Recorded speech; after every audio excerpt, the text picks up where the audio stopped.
Hello, everybody, and thank you for listening to another episode of the No Fluff MSP Marketing Podcast. I'm your host, Taher Hamed. I'm a co-host here. Stephen Badorf. We're back. We are.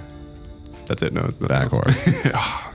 All right, so today we're going to be talking about video once again, but this time we're taking it from a little bit of a different angle. Yes, we know video is important. Yes, there's a lot of podcasts. We're not just going to say the same thing. We're not. We're not. There's tons of podcasts on exactly how you should use video for your business, the point of it, the purpose of it, the value of it, the leads you're going to get from it. Mm-hmm.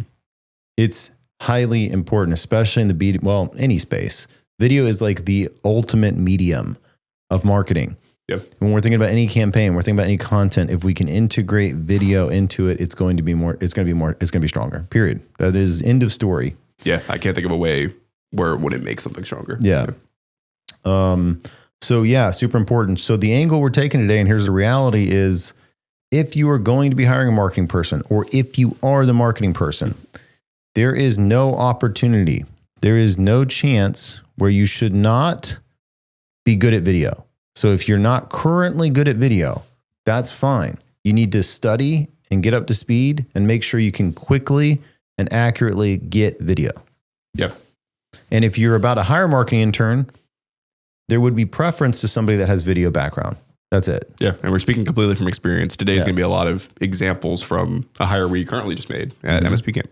Yep. Can we talk about it a little bit? Sure. I mean, you can talk about it from your perspective as well. But I mean, we just had a new marketing intern start from a local college, a freshman, and he reached out to us, right? He was super motivated about it. And he was kind of just like, hey, I've got no experience, but I'm studying film and video. Can I come work for you guys? I think you were just like, oh, I mean, pretty impressed by it. If someone's that proactive, I'm interested. So yeah, he jumped on the team. He's been around for about a month now already. About a month. Which is crazy to think about. But yeah, I mean, came in right off the jump. Didn't really know anything about marketing at all because I wasn't focused, but he came in hungry to learn about video and start shooting content for us. And I'd say in the past month, we've already shot more video than we have ever. Yeah. I mean, ever. Honestly. Yeah. So, I mean, and we still pay Justin, who's incredible. Yes. Who helps us with higher level videos. But for everyday stuff, we don't need a Justin. You need somebody in-house. Yes. We need a $14 an hour intern that works 15 hours a week. That is not a big deal. That is not a lot of money every month. I think it's like $800,000 a month, something like that. And the ROI we're already getting, Brooklyn, right? Like the ROI we're already getting from doing more video is paying for this person. Yep. So I know it's tough to spend money on marketing. Sometimes it doesn't happen first month ROI. Sometimes it's 3 months, 4 months, 5 months. But these investments we make in marketing pay for themselves if they're invested correctly. And video is an incredible investment. Okay. And the other thing with Cyrus is, we actually paused meta ads for a little while as we continue to retool the agency side of things, the membership side of things. Well, to do meta ads properly now with the Andromeda update, like you have to test a ton of creatives. So we're like, we have to film 45 videos. Yeah. And without Cyrus, that would have been really challenging. Yep. But with Cyrus, it was not very challenging. He set everything up. I know Stephen made a point on this. We got to show up. Scripts were already on the teleprompter. Camera was already charged, set up, lights, everything was good to go. Yes. We recorded. He took them off the camera, uploaded them, got them to the video editor. It makes a massive difference. I mean, that's with anything. I mean, somebody to manage that process. Because I mean, before with the video thing, I'm sure we've even mentioned on the podcast, we're like, oh, we should be doing this. We wanted to do this with video. And we were already shooting some video, like when we scheduled Justin to come in, or we do like a handheld video where I'm just following around with a phone. But I mean, nowadays it's just like, you need somebody to manage that process because we're always going to default to working on what our core role is. And even if video is going to supplement those roles really heavily, it's easy to push it off. It is very easy to push it off. If it's just, we show up and we record a tech tip. Like that's what we do with Maddie, where it's like, she shows up, she doesn't have to worry about anything else except delivering the information that's already provided. And that's a big thing rather than if she had to show up, put up the camera, write the teleprompters in. By then you spent 2 hours rather than having somebody manage it. So it's been a huge help. Huge help. And here's the thing. You're like, wow, I thought he's only been here for a month. What do you mean he did all that? Yeah, it's not that complicated. Yep. When your whole role is video. Yeah. You get exactly 1 week of studying, and he's like, okay, cool. Yeah. Like lighting goes like this. Camera. Here's you click record. Like you got to make sure it looks nice. Does it look nice? Is the audio good? It's not that this isn't rocket science. It's actually quite easy. The hard part is doing it. Yep, The hard part is not how to do it. The hard part is doing it. So yeah, you can take someone from not understanding marketing, not understanding video to understanding it extremely quickly. And if you're like, well, how do I do that? Cool. MSP Camp. We will teach them. Like there are so many courses.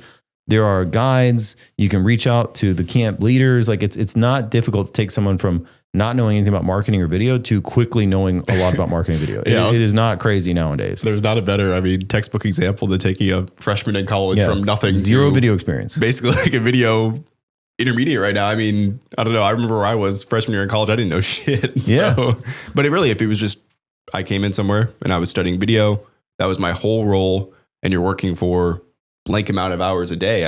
There's so much you get accomplished. He's only going to keep bringing new things to us as time goes on, which is another valuable skill. Yep. Now I know what you might be thinking. I was thinking that, yeah. We're in IT. It's kind of boring. I'm tired just doing tech tips and talking about cybersecurity. And Look, I hear you. If I had to do content on just marketing every day of my life, I would be quite bored of content too. That's why we do crazy stuff. It's not just because that stuff gets attention. It's also more fun. The mental load is lessened when you're doing something you enjoy. Straight up. And so let me explain to you how I'm going about this new content production. A lot of Cyrus's job is one, helping us film ads for MSP Camp and Apex. Yep. But also I'm getting him laser focused on building my personal Instagram page. Now, the why behind that's a whole nother story. I'm not going to bore you with it, but at the end of the day, he is laser focused on milestones. Every 1,000 followers, he gets X. Once I get to 100,000 followers, he gets this X, right? So there's clear milestones and rewards for what we're doing. And so instead of like having an intern that's like, hey, what do I do? Yep. What should I do? It's like, no, this is what you're going to do. You are going to get 5 videos recorded every week and get them edited and get them posted on my socials. That you're going to give these people clear milestones, clear goals. We are going to grow followers by X. We are going to get X number of engagement on these posts. We are going to create a video for every one of our pages. Clear milestones. That way they don't have to bug you. Cyrus doesn't bug me. Nope. Yeah, that's the thing. Hiring for video, there's so many of those milestones. You can go in a million directions with it. But we both know, I'm sure everybody listening knows as well, like the mental load, and if you make a hire and then you're also now constantly having to come up with things that they have to do reactively, it cuts into your time, and it's also just stressful. Yes, it is.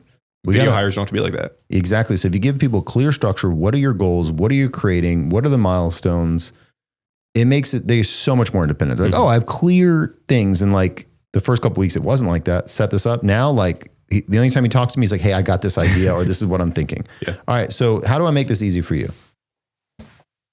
It doesn't have to be all of your content is cybersecurity or IT. Like you need to really think. And I love that Russell Brunson talks about this. He's what really got this on my mind back in the day, and it's really helped me a lot. It's like, come up with content categories and choose between 3 to 6. What are the content categories that you are going to film content on? Okay. And so to make it more concrete, I'll give you the example of the ones I laid out with Cyrus. The 5 are marketing advice. That is a content category that we're going to do. Real plus AI. So we don't want to just create a bunch of AI slop videos. We want to do, hey, we're going to get real footage, and then we're going to integrate AI into the footage. Right? So Taher can make himself go Super Saiyan. Honestly, that's an example, right? Like me going Super Saiyan. That sounds dope. It's probably going to get really good attention online. Like it's a great category. We're going to have where me and Steven are having a Yu-Gi-Oh battle in the middle of Mum Park. Like that's dope content. I'm going to enjoy creating that. It's probably going to get a big audience. Yeah. Is it my business audience? No, but that's what the other content categories are for, right? Mm-hmm. So real plus AI, jujitsu content, naturally, boss content, what it's like being an entrepreneur, all these different things, and then mindset. So these are the 5 categories of content we're creating. You'll notice that family's not in there. I'm a huge family man. I'm a dad of 3, but I personally just don't want to make my family a big part of my personal brand. Like, I don't want to say we like love privacy. I don't really care that much, but it's like, I don't want to document like if my kids are struggling or if they're doing great or whatever. It's like, that's kind of for us, Yep, like somebody that doesn't know me, I don't want to be like, hey, here's all these pictures of my kids. Like I kind of want my friends and family to see that, like I don't really care. They don't really care. So the 5 categories of like things I care about and that I think other people would care about, that's where that ends up. Okay, great. We have the 5 categories. What do you do next? Then you move into your subcategories. I'm not going to provide the subcategories for every one of these categories. I have them all written down, but I don't want to bore you. The point is just to give you a framework here on creating content. So you'd create these 5 categories, or 3 to 6 categories, and then you go into subcategories. So subcategories of my main category, marketing advice, and you literally put this into a table. Reaction videos to marketing advice. Mm-hmm. So this would be example of like Alex Hormozy giving example or marketing advice, and I would be reacting to it. Like I might be nodding my head, I might be looking confused, and then when it's done, I would give my take on it. So that's a great subcategory, because now that unlocks a shitload of content opportunity. Yep. It's not just Alex Hormozy, it's Russell Brunson, it's it's all these different marketing things. It just keeps expanding. It keeps expanding. So you now have your main category, your subcategory, and all in your subcategory branches into an insane number of content ideas that you can create that have a viral trend to it. Got it? Next one, long form podcast turn into clips. Again, we're doing a long form podcast right now. We're going to be able to turn it into clips. So that's the subcategory. And then there's going to be a ton of category content that comes out of that. Okay. Number 3, local marketing and business analysis. So I'm actually going to be looking at local companies. This is particularly for Apex, and kind of grilling their marketing. So I'm going to be like, hey, this company is doing a great job. This company is doing shit, and here's why they're doing it. I'm just going to publicly post it. Yeah, I might get in trouble by some people. Some people might hate that I'm doing it, but at the end of the day, it got your attention, didn't I? And I'm going to make it super tactical. I'm not just going to talk shit. I'm going to be like, this is tactically what they're doing wrong. Positionally, this is what they're doing right. This is what their design looks like. This is what their brand looks like. Okay. Actual constructive criticism is a big difference. Exactly. Which is probably going to get us leads, honestly.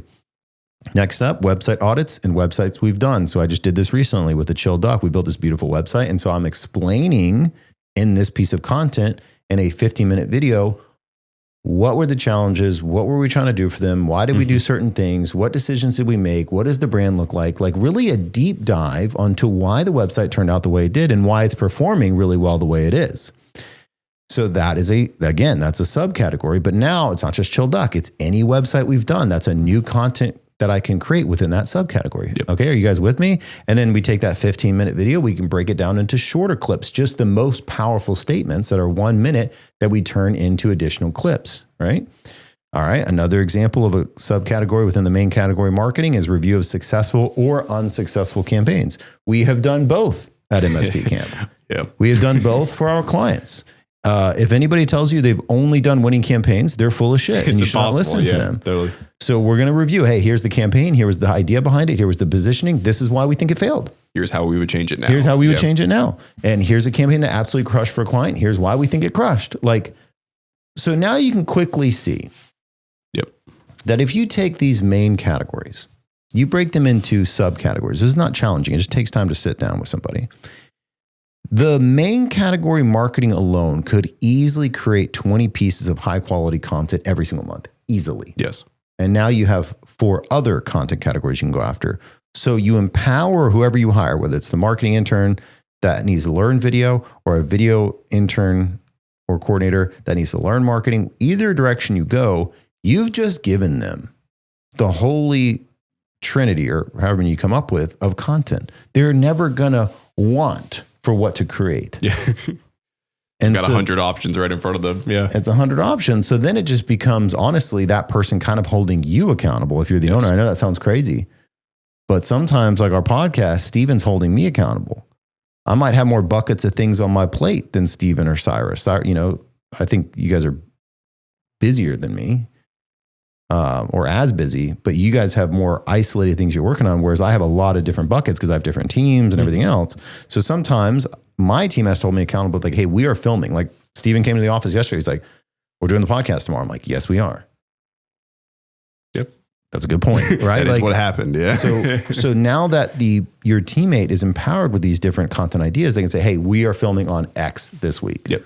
So come up with your ideas. Make sure you're ready to go. Right. It's helpful too. I mean, like when that happens to me from somebody else, I'm never like, oh, they're holding me accountable for this. It's like, okay, good. Like I need that to get the video done. Cause I mean, like you're saying, and then now all we have to do is like for the podcast, for example, we have it all set up. We jump in, Cyrus needs a video. We sit down and record a talking head video and we're good. Yeah. Sometimes it's literally, he'll just come up to us and be like, hey, I need you for a video. Take 10 minutes and he's set. And then he's on to the next content idea. Yeah. Cause I mean, it's a feedback loop of just, I'm in this content category. I'm in this subcategory. And then you can just compare and see this one did really good on personal, this one did good on the company profile, that sort of thing. Yep. Because I assume when you're talking about this too, you mean, because I know this is for your personal brand. Mm-hmm. Would you recommend the same sort of strategy for a company profile as well? Great point. Absolutely. It's very similar. Because oftentimes a lot of the ROI when it comes to video marketing is knowing the person. Yes. And we've seen that over and over again. Like for our social media management clients, typically the ROI comes into the leader's personal LinkedIn, which is why we always recommend like, let us post on your personal LinkedIn. Let us post on your salesperson's personal LinkedIn, because that is where a lot of the ROI comes from. The way I describe it is, think of it like this. If you are following a company page, if a company has 1 million followers, okay, obviously this is a drastic example, but this is going to, hopefully this place puts it in the best way possible. If you're following a company page that has 1 million followers on the company page, and then you have a personal page that has 1 million followers on the personal page, ceteris paribus, right? All things equal. Which would you choose? 100 times out of 100 times, unless again, all things the same.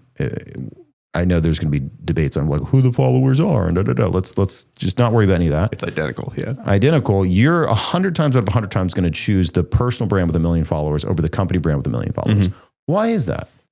Well, I want you to take a moment of reflection and think about it. If you hear an offer or you hear advice from something or someone on a company page, you immediately trust it less. Even if it's the same person who runs the company, the same person that you follow them personally, but it's their company and they're saying the same offer, but it's on the company page. You are less likely to take action than if it's a personal page and you're following that personal individual. Even if it's the same content. Yep. Even if it's the exact same content. And it's just a reality of human psychology.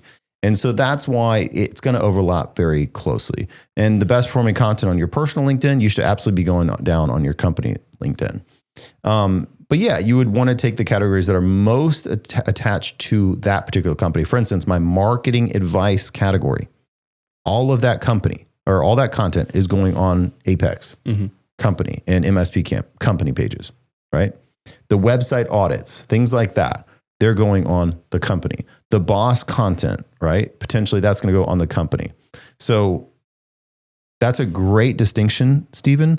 A lot of this is around my personal brand, but that is where most of your ROI comes. Every referral I've got from Apex, everyone that's reached out from Apex, it's because they know me or they're following me. They see the content we're putting out as a company and they're reaching out. Okay.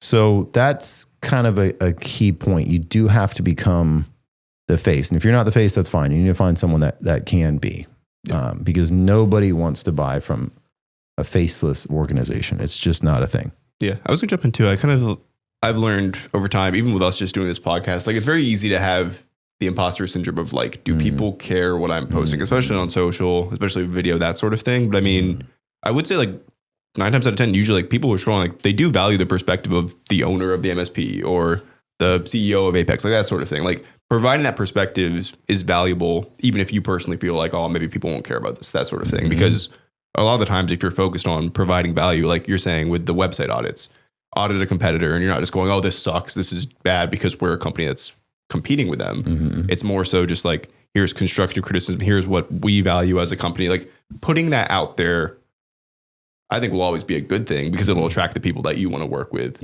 who gel with your perspective. If you don't put that perspective out there, you're going to get people coming to your MSP who might not be your ideal clients because they don't gel with your mindset and how you do things. Yep.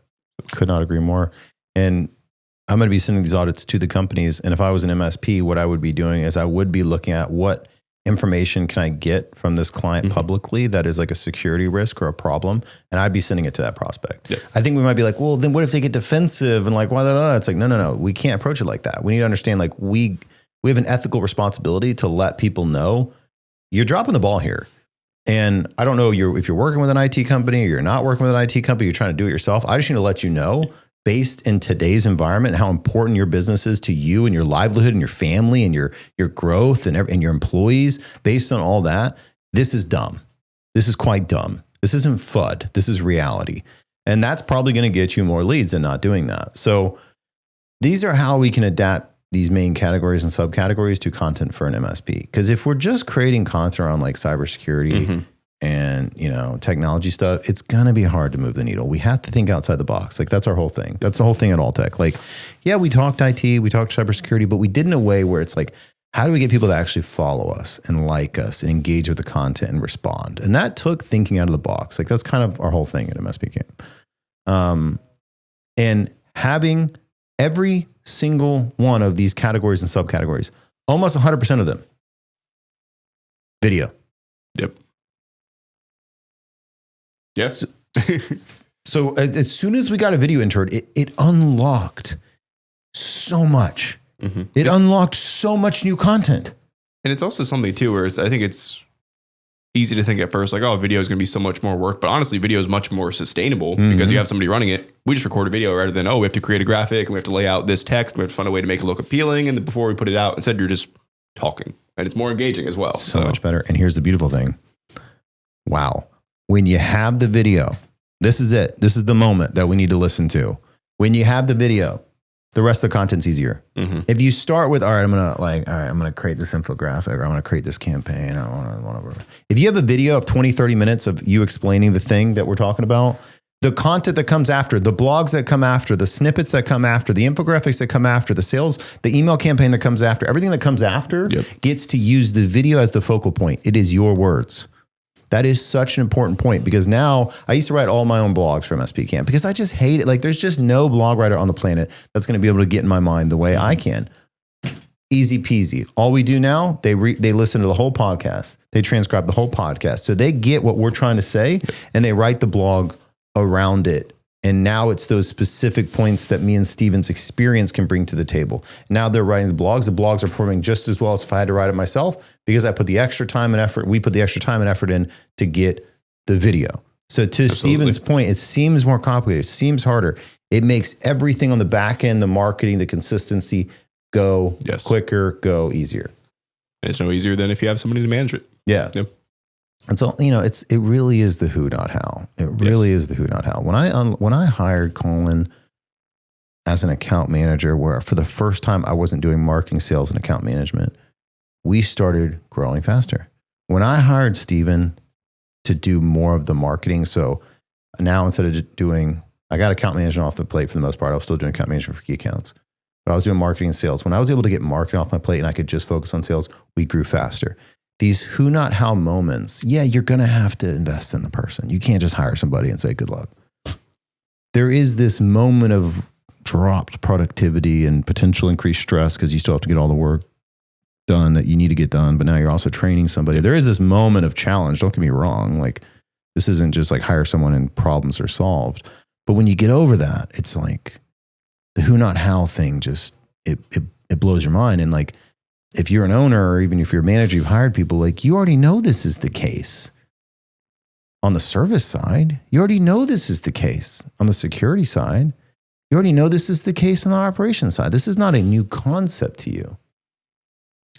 It's just new concept potentially on the growth side, which is the most important side. You know when you hire a tech, your time got freed up. You know when you hired that engineer, your time got freed up.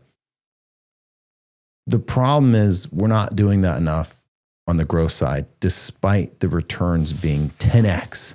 Yeah, seriously. What a non-revenue generating employee can be if done properly and long enough and correctly. Okay. And you might be thinking, well, how do we do it properly, correctly? YouTube's got so much great information. Yep. I mean, no need to overcomplicate it. Yeah. YouTube, MSP Camp, even Reddit, it's free. Like there's so much good information out there to get going. So anything else on this whole aspect of video? Yeah. I only have one quick thing, just reiterating what you were saying right there, where it's like, acknowledge that when you hire somebody, there will be that bit of drop productivity. But like in our personal experience with Cyrus, like within a month, we're over that hump already. Yeah. And now he's moving on his own. So like that period will exist, but it doesn't have to be a 3-4 month sprawling thing that really brings you down and sets you behind. Yeah. Like just invest the time up front after they're hired. And then for video intern specifically, put them on these content categories and then you're set. And you have to commit.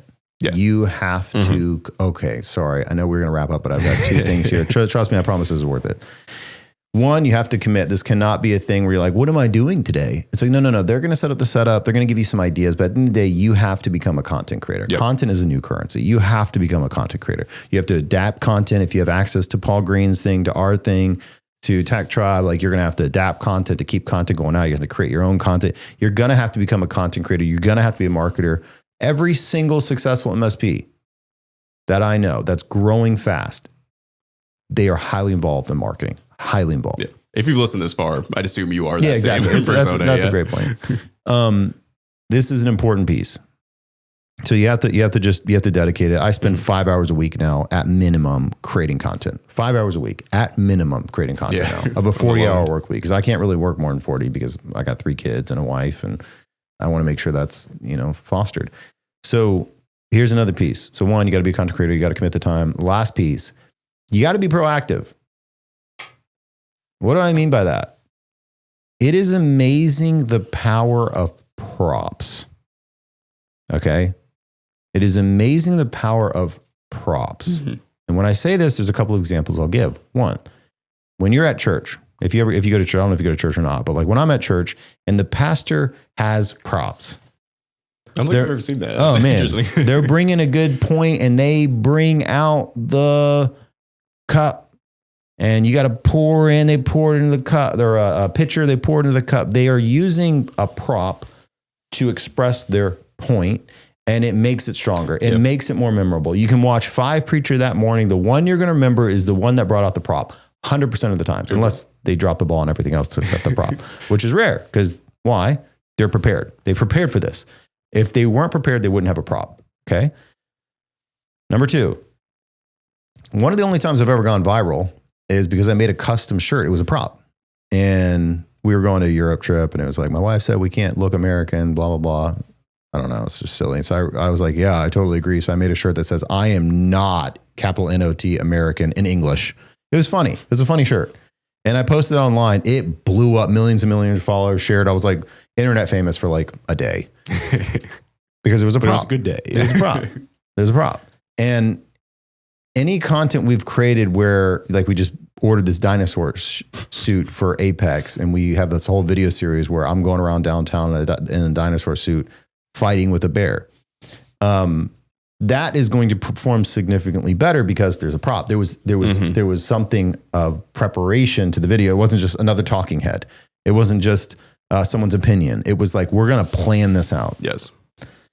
And so I can't understate enough how important an intern or coordinator, or videographer, or marketing's role is in ordering the things to make sure that content stands out. Because talking heads are getting more and more difficult to stand out. Yeah, absolutely. So the more we can think, okay, we're going to do music videos. What do we need to order? We're going to pretend we're Jesus. What do we need to order for Christmas and drop off the Easter eggs? I don't know. I'm just saying shit. Do that for your MSP and you will grow. You will grow. So that effort in the props is another thing that needs to be taken off your plate, because if I had to be like ordering the props, it's not going to happen. Oh, do you want to grab that banner real quick? Sure. Speaking of props. Okay, for the listeners, I'm just going to explain this. This is why you need to subscribe to our YouTube channel. All right. So speaking of props, one of the ideas we had is we were going to talk about how we have innovative marketing solutions here at Apex. Just hold it between us. And so what we were going to do is we were going to do a sign spinning, like an old school, you've seen them on the side of the road. They're spinning signs, and it says Apex, please hire us for your marketing. It shows like the badass T-Rex. The badass T-Rex, yeah. The point of this is not that we're going to actually get leads from sign spinning. It's an old school method that's probably not going to work for an agency. But the prop and the dinosaur suit is what we needed to make sure the video is awesome. And so we made sure we ordered this from Vistaprint. We paid what was it? It wasn't too expensive, honestly. I think it was within 100 something, yeah. 150. So we paid the money. We did the proactive. Now we have a banner, which makes that content so much stronger. But here's the thing. All I had to do was come up with the idea, and then Steven and Cyrus made sure it was executed and unordered. That is how we become sustainable. Yep. Who, not how. So any other prop ideas that you can think of, Steven? I mean, to be fair, it's anybody who went to ScaleCon 25 knows how prop heavy our entire booth was. We didn't even have the MSP Camp logo. It was just an entire campground with marshmallows, a fire. The bear costume, obviously, which I had to don again for this week with our fights in the park. Yeah. But I mean, yeah, we're always going to be heavily towards props, but it is something. I mean, it's like people do notice that effort, even subconsciously, just like, oh, they went out of their way to dress up like a T-Rex and make a fool of themselves downtown for their company. It makes a difference. Yeah. Yeah. Even Justin, he was doing a lot of talking head videos. They were doing okay. Well, the one time he drove out to McDonald's to make a point about McDonald's, and he was at McDonald's. That's the one that popped off. Why? It's a bit of a prop. I mean, kind of, right? The point is it's like different. It's the effort. It's the additional planning, which really only happens being a content creator and making sure someone can kind of coordinate all that with you. I will say, I mean, before I know we've been trying to wrap up for 15 minutes. But my favorite prop we did, you can still find a video on MSP Camp if you're a leader member. It was the bad IT one where we printed out the cardboard bad IT guy.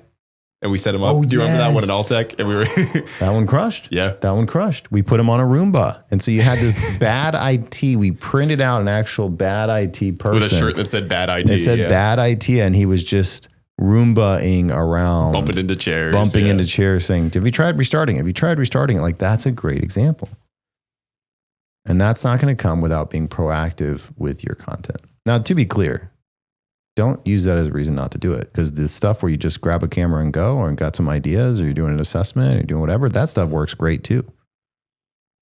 But for those bigger ones that it's an idea you know is going to crush, spend the extra time to be proactive and order something for it.